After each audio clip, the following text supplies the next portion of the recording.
quarterback's arm is going forward. It is the Oh, man, what a call that is. That's the worst call in the history of all sports.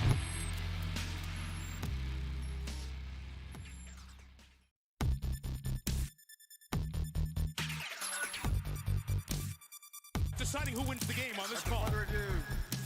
The call on the field stands. Touchdown.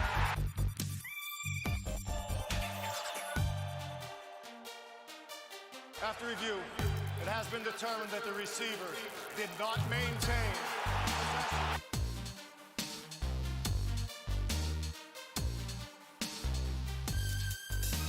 quarterback's arm is going forward. It is the Oh, man, what a call that is. That's the worst call in the history of all sports.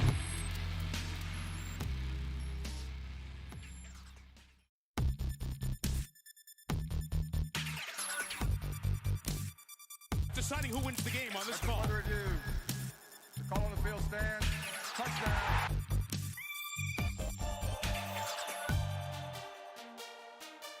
After review, it has been determined that the receiver did not maintain.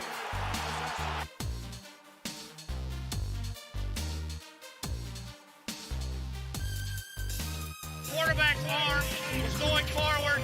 It is the Oh, man, what a call that is. That's the worst call in the history of all sports.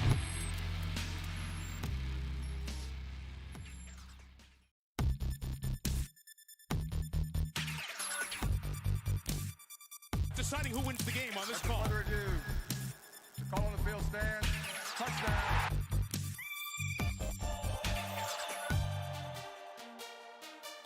After review, it has been determined that the receiver did not maintain.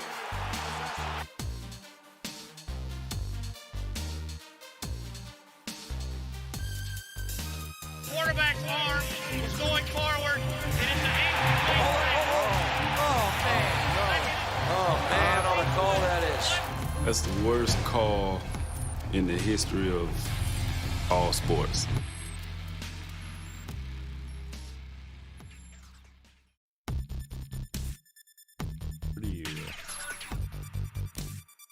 Deciding who wins the game.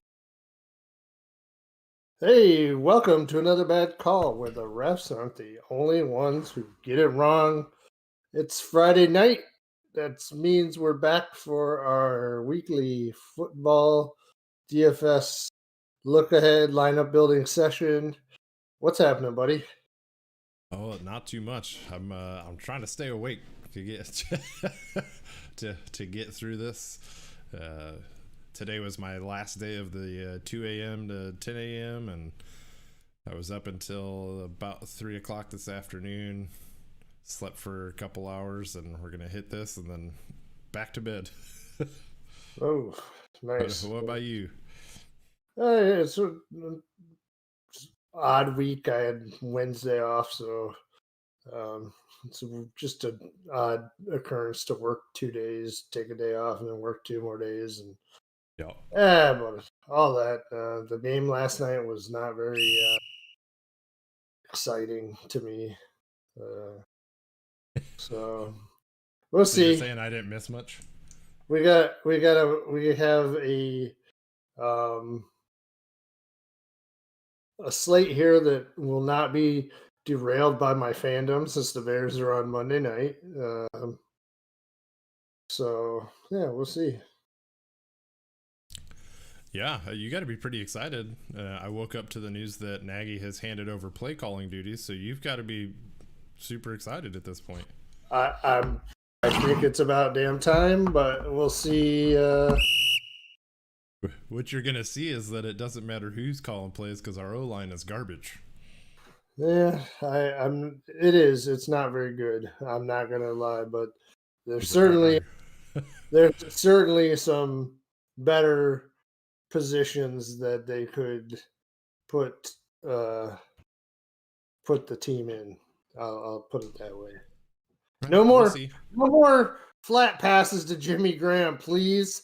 I mean, an important thing to keep in mind is that after the switch to Foles, the caliber of team that we've been facing improved dramatically. I mean, those first couple of weeks we were facing bottom 10 teams, and then we were facing top 10 teams. So keep that in mind. Doesn't matter because, again, the O-line's garbage. I don't think it's going to make a difference. Well, I mean, the schedule does turn very favorable.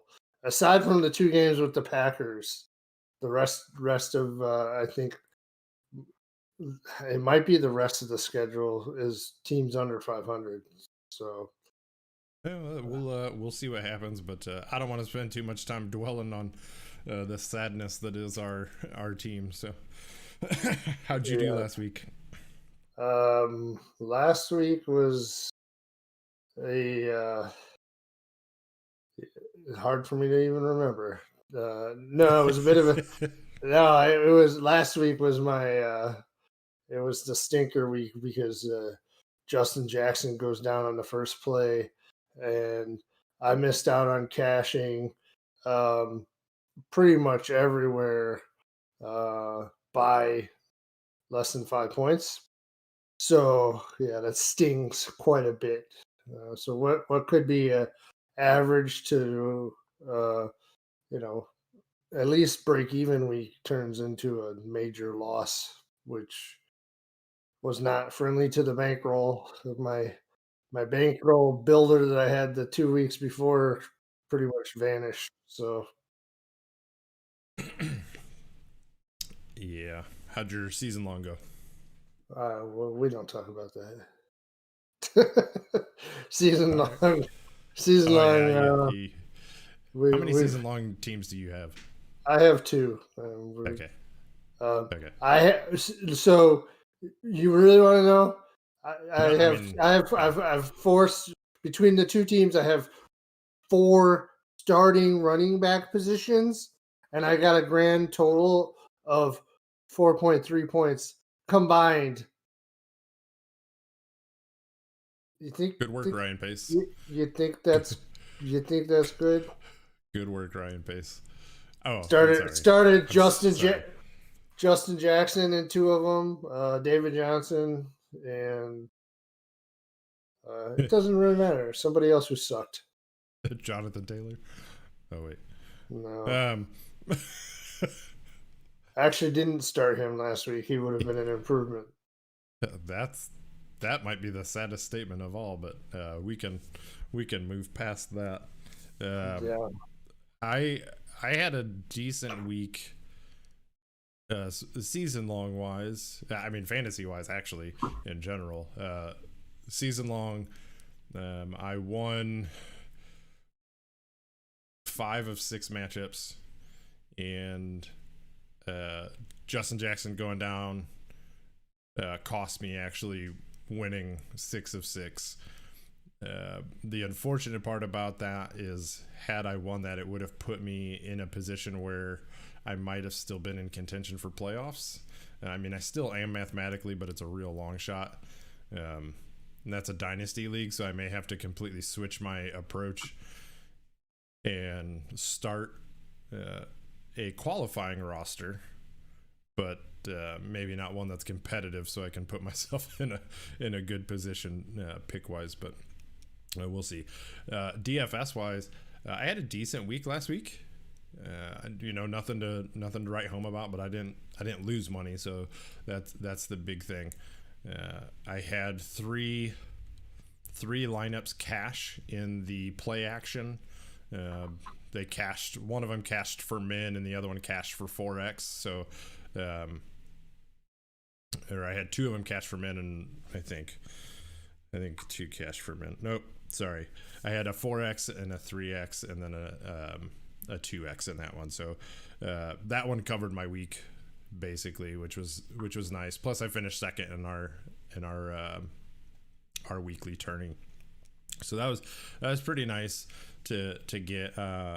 I had a lineup of, my high was a 183.86, which is a decent enough, but it's not it's not enough to write home about. Again, that that's good for 11,000th. It's not like you're sweating. That one was pulled down by my tight end play. I put in Olsen. I thought they might have been able to do something, but that did not work out. So we try again this week. Again, you know me. If I can get to where I'm just breaking even, I'm not sad. I'm not ecstatic, but I'm not sad. So if at the end of the day I'm not sad, I'm good to go. That's good. You have a reason to keep coming back at it. I'm not sure that's the best outlook for you. So at the end of your DFS day, if you're not sad, I don't know. All right, so I had one decent lineup. It wasn't quite as high as yours in the play action. I only cashed one play action, and it was Patrick Mahomes, Tyreek Hill stack, and I brought it back with Christian McCaffrey. So how sad is it, man? We got one freaking week of Christian McCaffrey.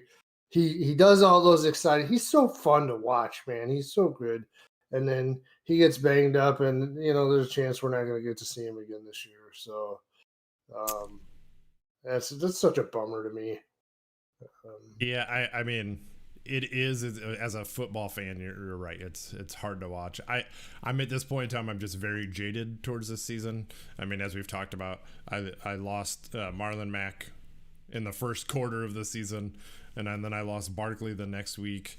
I lost Michael Thomas. Like I've lost so many fantasy players this year, and like studs, that I'm just kind of like, whoop.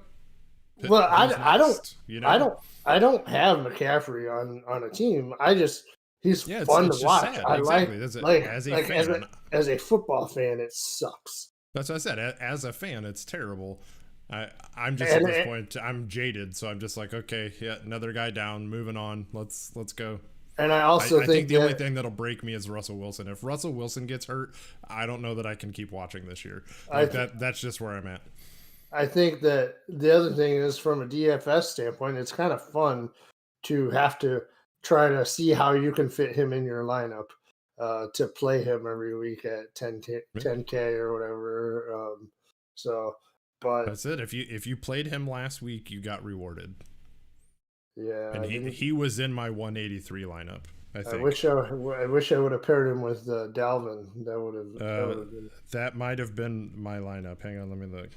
Let me see. Yep, I had Matt Ryan, McCaffrey, Dalvin Cook, Julio Jones, Jerry Jeudy, Anthony Miller, Greg Olsen, Deontay Johnson in the Vikings defense. And yeah. So 37 out of McCaffrey, 42 out of Cook, 16 out of Jones, 28 out of Jeudy, 9.9 out of Miller, 14 out of Deontay. Yeah, that was, stack those two together. I'm guessing they were in the yeah, they were the winners. I had a lot of the pieces, and I unfortunately I just didn't build a lineup that included them all together last week. So yeah, and that's how it always goes. It sure seems that way, doesn't it? All right. Well, what do you say we go ahead and try again then this week? Yeah, I think we should probably give it a go. We'll see if I can remember any of the stuff that I studied. I did build a lineup here.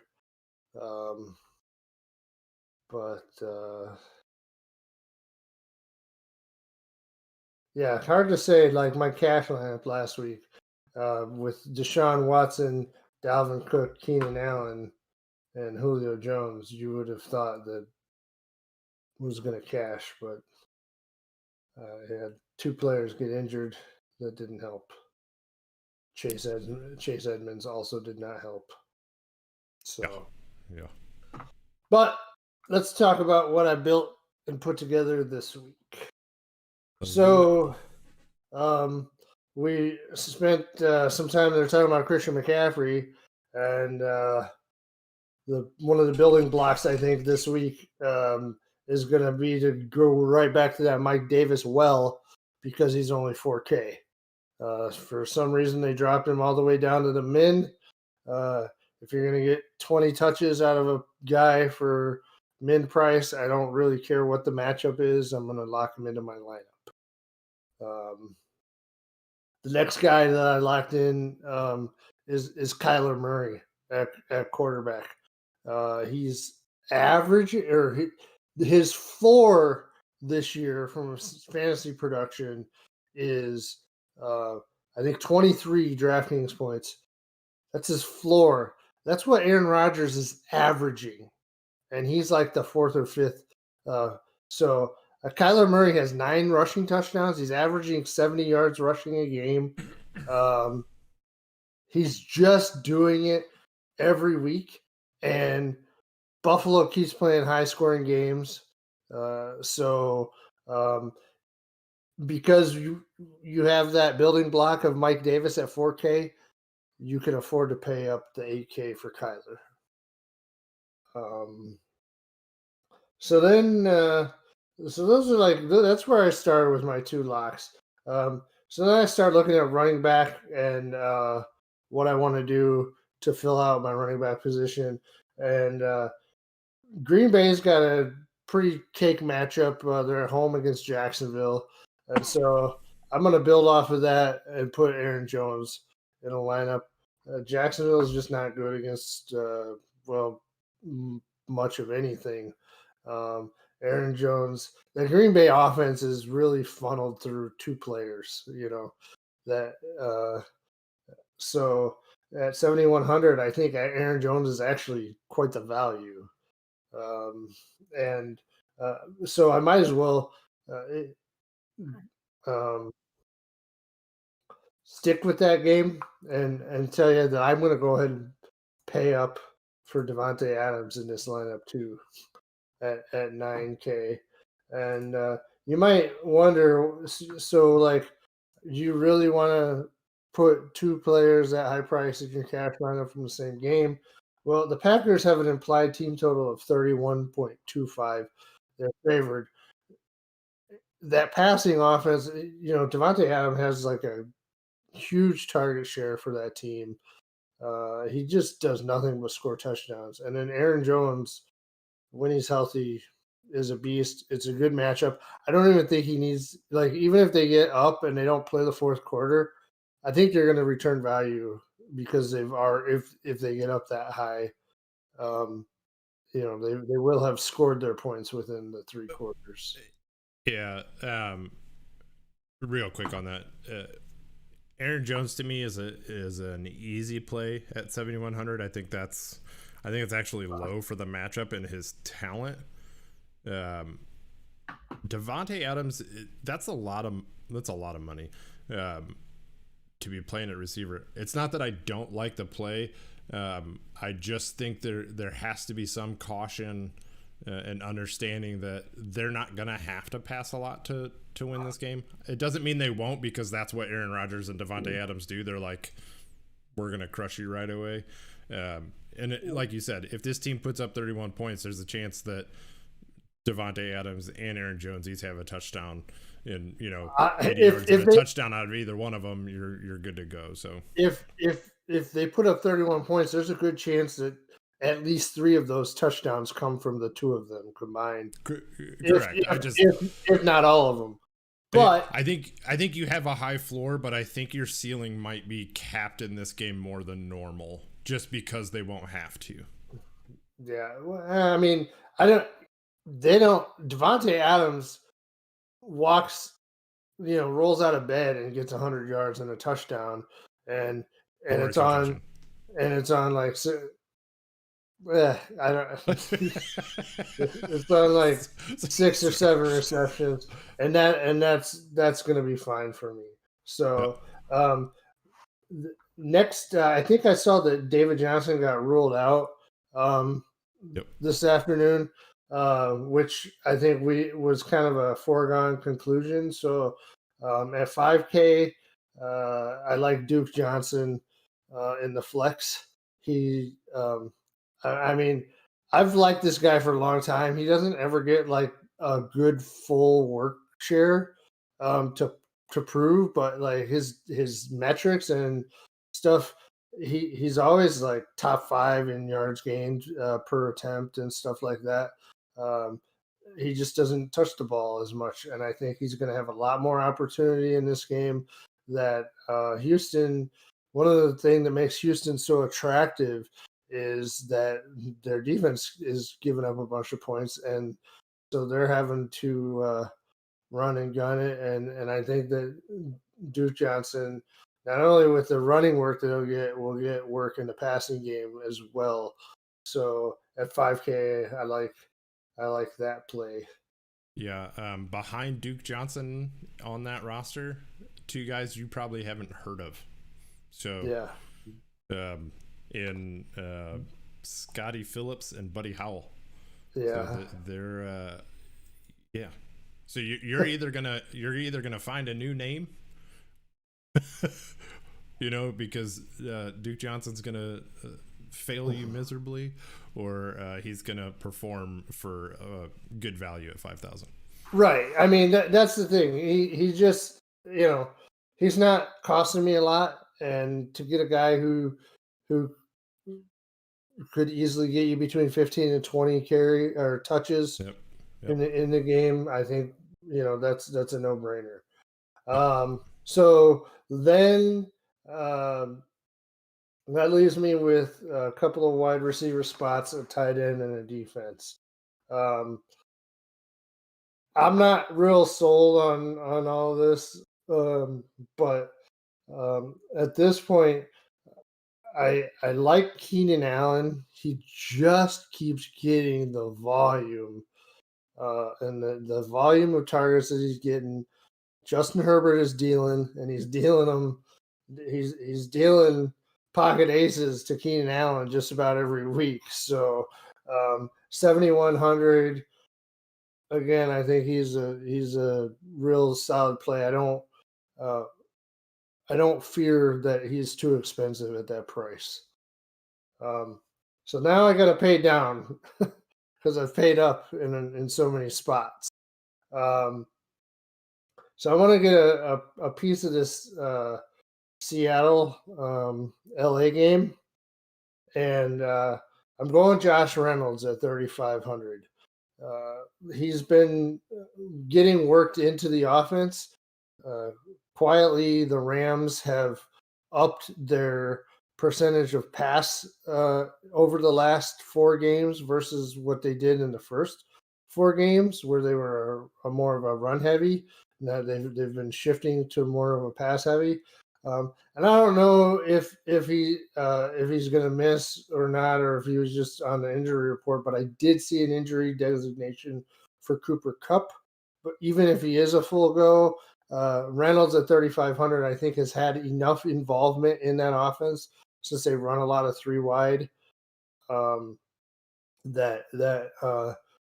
he's kind of a higher volatility, but in a game where Seattle gives up a ton of yards.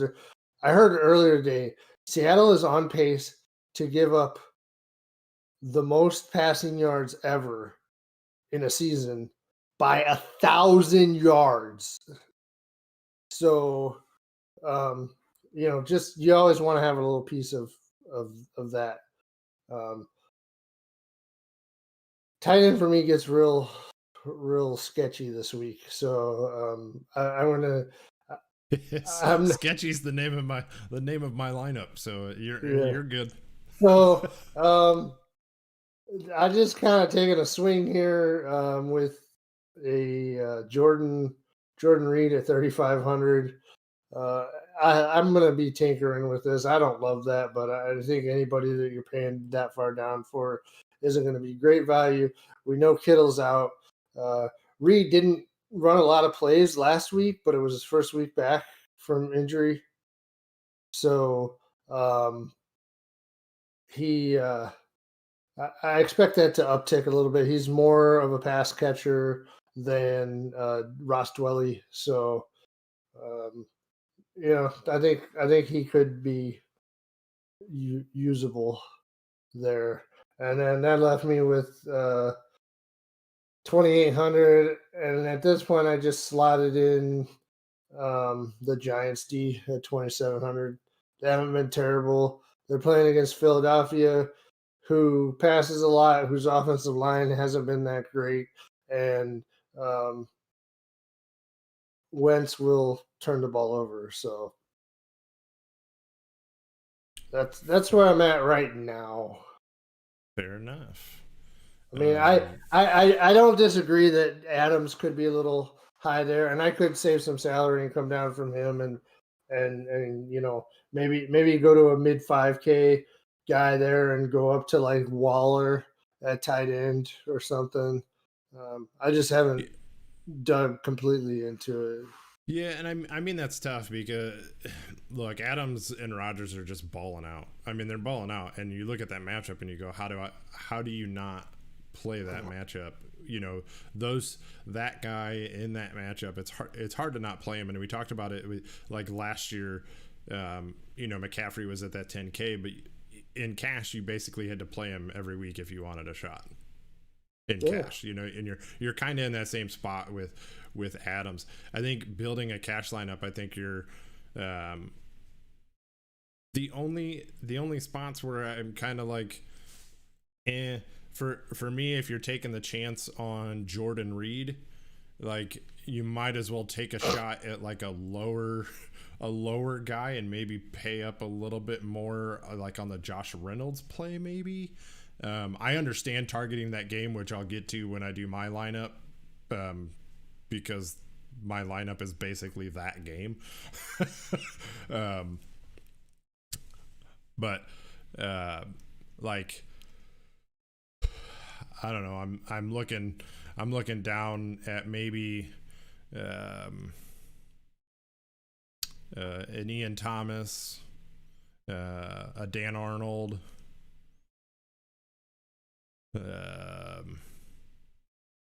You've already got Keenan Allen, so I don't think I'd do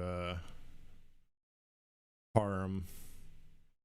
No, I mean I'm like I said, I got to look at it a little bit more. I was just thinking that Reed gives a little bit of upside over some of the other guys because he does get up the seam a bit, and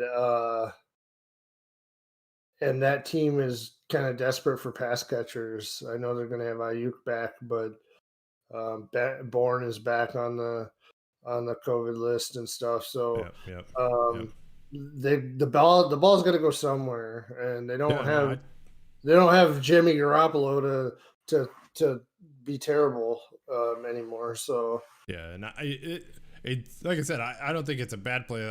I just like, I think if I were going to be taking a swing at tight end, because I mean it's tight end, that's normally what you're doing unless you're paying up for your guy. Maybe that might be the one spot in this lineup where I go, you know what, maybe I'll take a little from column A to give to column B.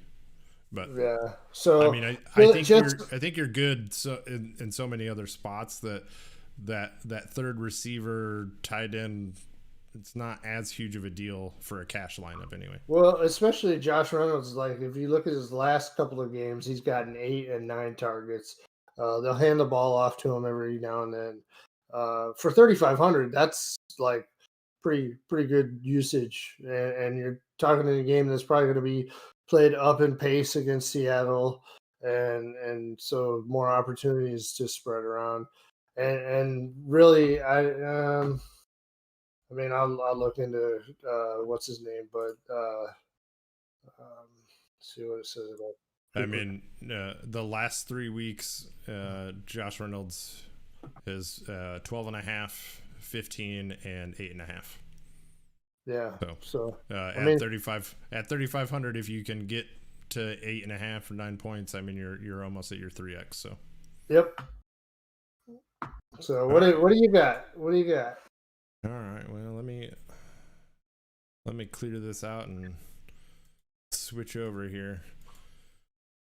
You know, I keep promising every week that I'm going to do a little bit more research, and then the week happens, and I don't get to do any research. So we've said it every single week. if you're going to win in these GPPs, you want to get QB, receiver on one side of a game, and a receiver coming back on the other at like a minimum. So, you go and you look at, okay, which games are supposed to be the highest scoring games. And I think the over under for the Seahawks Rams game is the highest at like 55.5. Last I looked. My problem here is, one, divisional games tend to throw stuff like that out the window. And the receiving matchup coming back. So like I'm targeting the Rams passing offense. As you mentioned, they're starting to pass more, and the Seahawks are giving up so many points in the passing game. They are averaging hang on, let me look at this up. Per game, the Seahawks are averaging, this can't be right. They've given up 242 drafting points this year to the QB position. To the wide receiver, quick math says that's 30 points a game. To the receiver position, it's 63 points a game. Like, and the next lowest is 47, or the next highest. So however you want to do, that's a 16-point gap per game. It's crazy. So I immediately went and said, you know what? I'm never wild about starting this guy as far as a high ceiling play. But I don't know how you pass on it right now in this situation. So I got Jared Goff in there, and I went, okay, now who do I pair him with? And I thought, okay, well, Cooper Kupp's high volume.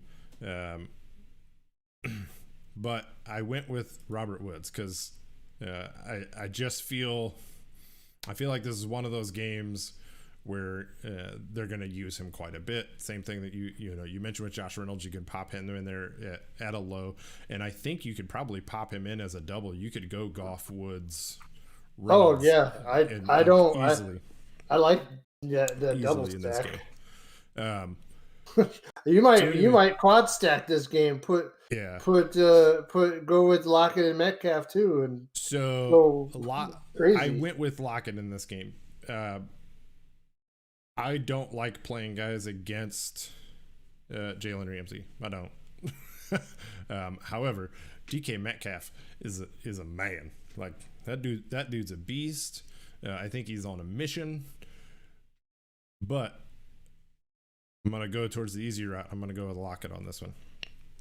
And this may change. I may switch it. And I'm doing this mostly because it saves me $1,100. On that front, Mike Thomas. So the guy hadn't played all year, basically. He came back. I think he had 5 receptions last week in a game where the Saints embarrassed somebody. But we'll leave that alone.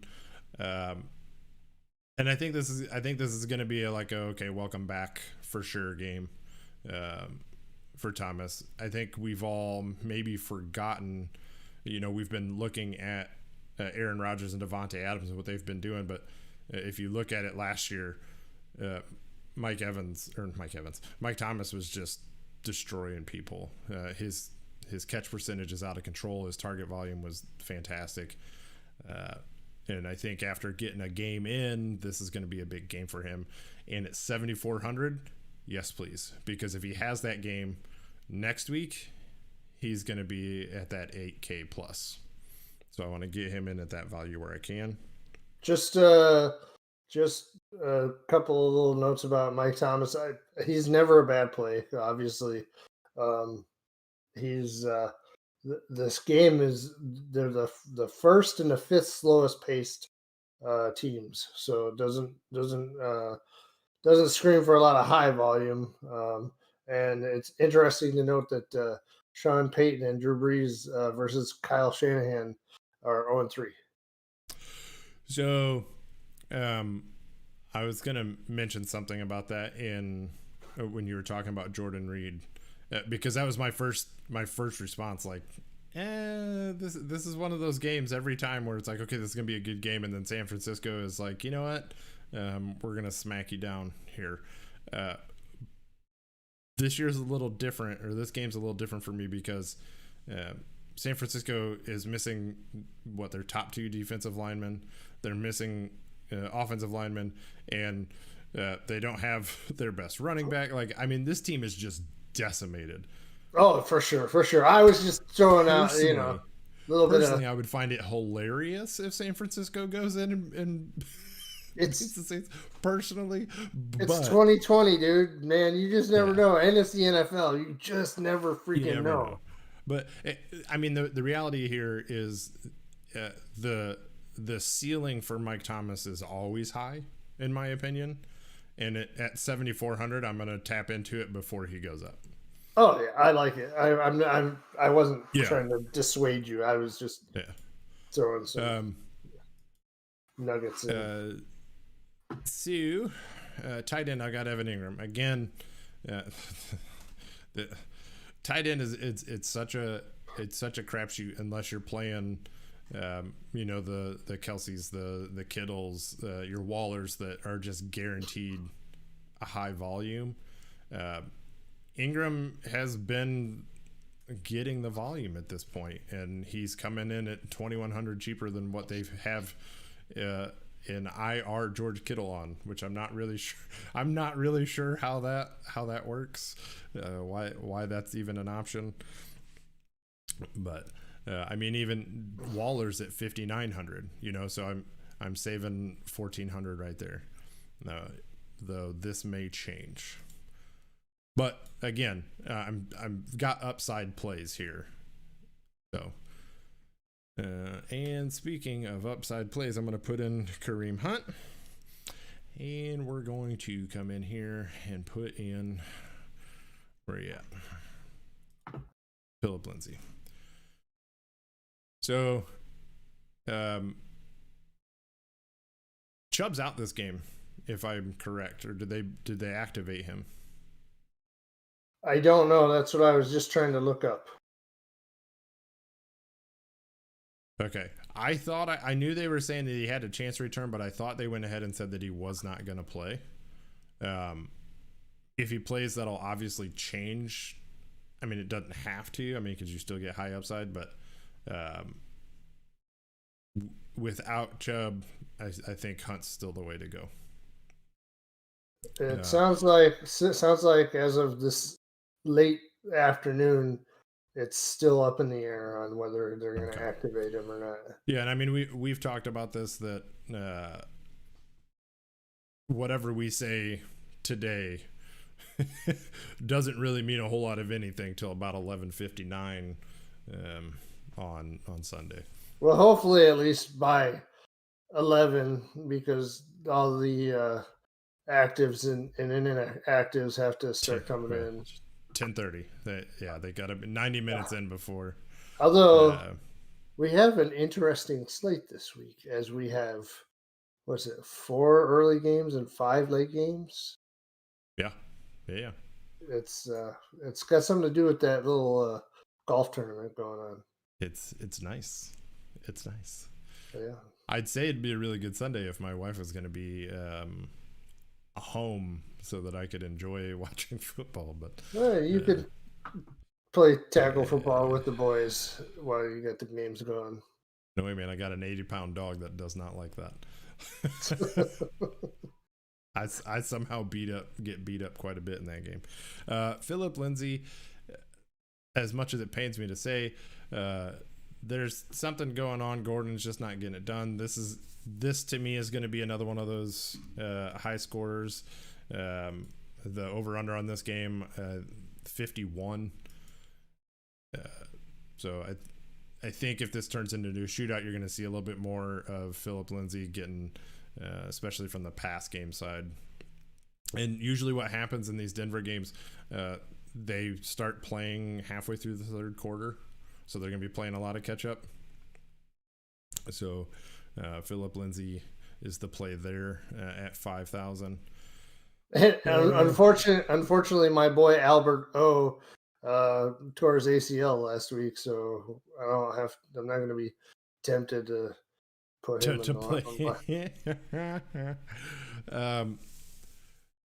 So I've got the Saints slotted in at my defensive spot. They're a placeholder. As we talked about, I put them in. I mean, one, we saw what they just did to the Bucks, but again, we talked about how many injuries the Niners have going on, and they're due to actually beat this team at some point in time.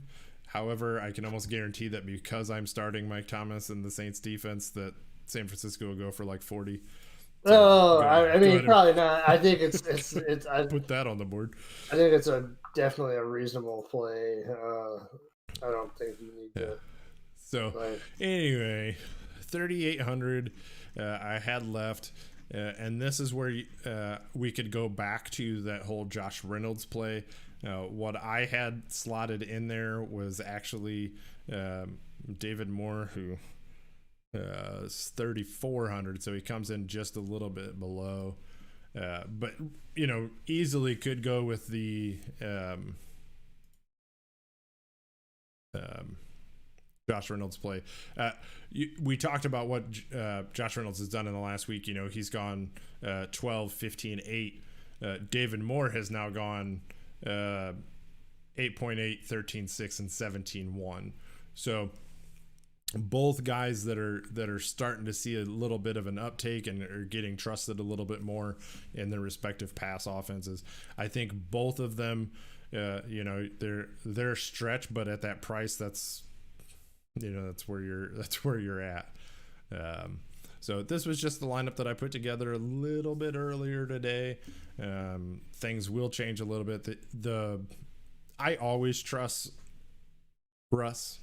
Always trust Russ. I have concerns about doing this particular stack. Better be careful. Russ might try to come copyright your little phrase there. Trust Russ. I'm cool with it. Always trust Russ. If a hashtag trust Russ becomes a thing, I'm cool with it. I'm cool with it, man. I got my, I bleed orange and navy, but I've got my Russell Wilson jersey in the closet. So, hashtag trust Russ is fine with me. That the matchup just makes me nervous when you're talking about that game stack of the comeback. May be able to switch off. I do also have a Charger stack that, like you mentioned, Herbert's dealing. So I do have one of those, and we saw that the Dolphins could do some offensive things with Tua last week against a pretty decent Arizona defense too. So, and I think Tua is going to be something special, and I think he's starting to come into his own. But this is where we're at. Again, we'll do some tinkering. I've got 4 other lineups in that play action. I've only built 2 of them at this point. I haven't started building any GPP stuff yet. A couple of guys I'm toying with, trying to pop in some lineups. JD McKissick, I think is a good lower price. Dart throw a little bit. So along that line, let me ask you, because I mean, I'm sure you do this too. You look at what teams are giving up the fantasy points to particular positions, and you go, okay, I want to target the top 4 teams or whatever. And the team that gives up the most fantasy points per week to the running back position is Detroit. Do you have any interest in playing Gibson this week? I certainly within the player pool, I would guess.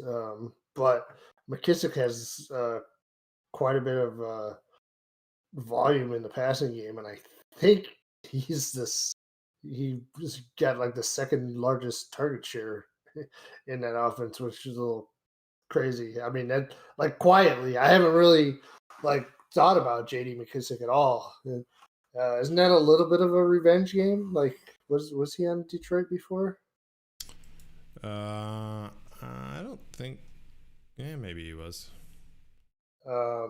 Yeah, I mean, yeah, McKissick's had some interesting games, if you will. So Jonathan, not Jonathan, James Robinson, for the Jaguars. I know that game script's probably not the best for them overall, but he keeps getting a lot of volume, and Green Bay is not great against the run. We saw what Dalvin Cook did to them. Yeah. 35 points a game to the running back position. So they're second worst. There's another option, if you will. I'm just trying to throw out a few other plays because you're gonna want to probably target the Seattle LA game. You're gonna want to target the Buffalo Arizona game. That one's actually got the highest implied total right now at 56. You want points, but I think sometimes digging out some guys from some less recognized games can help give you a little bit of an edge. It's that standout, as we talked about. You've got to find a way to differentiate yourself if you're going to win in the GPPs. So yeah, I mean, I'm excited for this slate. I think that it'll be fun having more balanced. You're not gonna be finished with the early games and be like, oh crap, I only got like one or two guys left because there's only 2 or 3 games. You could really vary your lineups and for that matter, you'll have more of an opportunity if your early guys aren't hitting. You'll have more of an opportunity to adjust going into the late games, just to try to give yourself a chance. If you got some guys that could be chalky in the late games, but the earlier guys kind of underperformed, you can switch off and get a little more risky to try and jump up. So yeah, if ever there was a week to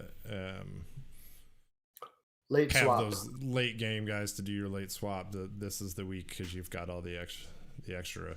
And this is not something that normally happens, as you mentioned. It's because the Masters has been pushed back. And we're pulling really hard. It's not going to happen, but we're pulling really hard for somebody to shoot a 59 or lower. I'm just telling you, we're pushing for that pretty hard. Oh, there must be some sort of wager that Mr. JD placed on that. I dropped a $2 bet on that. If it hits, it returns 300. So, yeah, good luck. Thanks for that share, Brian. Appreciate it. Oh yeah, it was one of those like I'm dumping $2, but if somebody does it and I didn't bet it, I'd be like, really, it was $2. Why would you not bet that? Oh, I get it.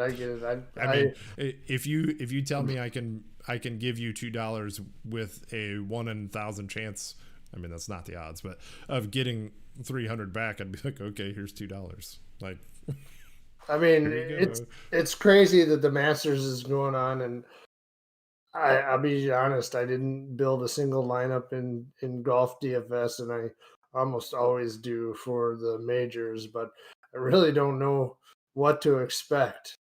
So they're playing this course in a completely different time of year, with no, a course that has been made on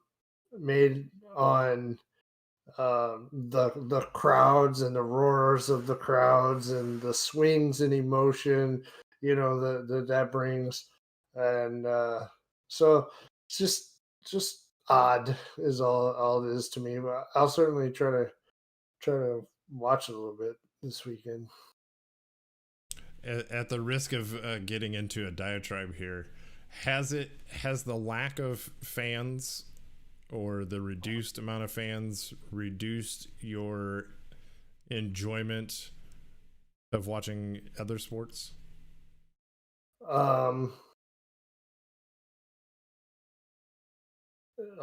little bit. I mean, it hasn't really. I think the NFL's done a really good job. I thought the NBA did a pretty good job. I don't know, baseball. I like baseball, but it's not my favorite. And I watched no hockey this summer. Yeah. So. I will tell you personally, it has not affected me in the slightest at all. Now, like the NFL was pumping in games like crowd noise through their, so I mean, you barely noticed anyway.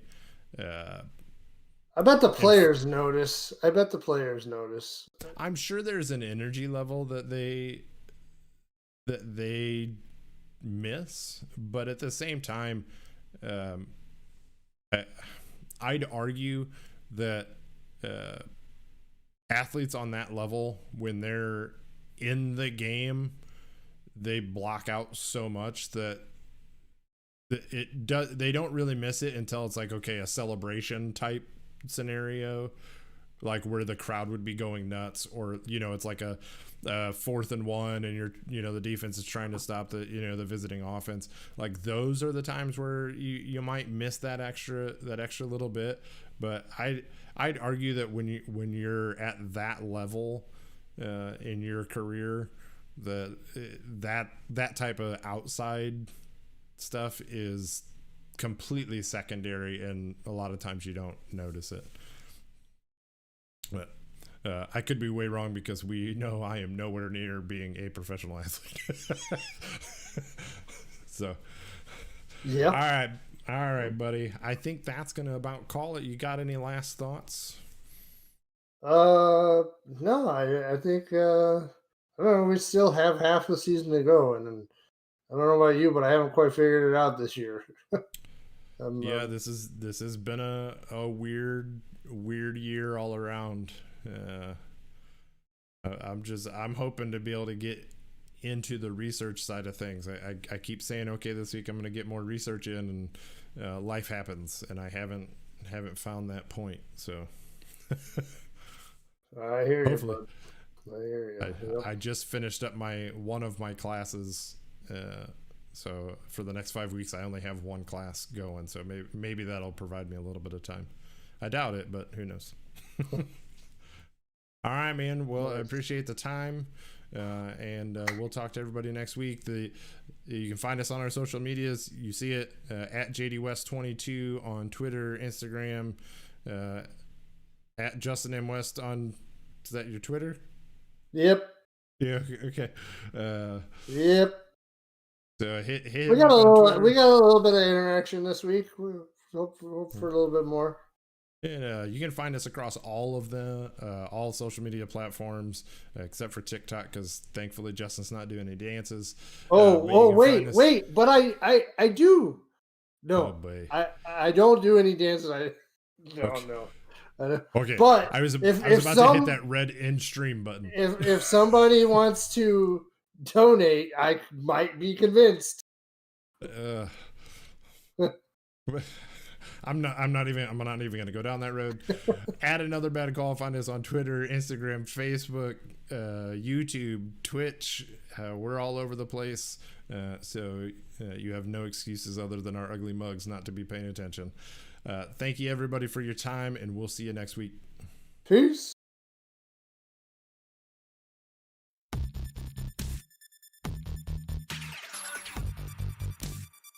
Deciding who wins the game on this call. Further ado, the call on the field stands.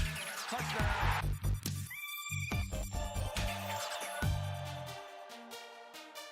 After review,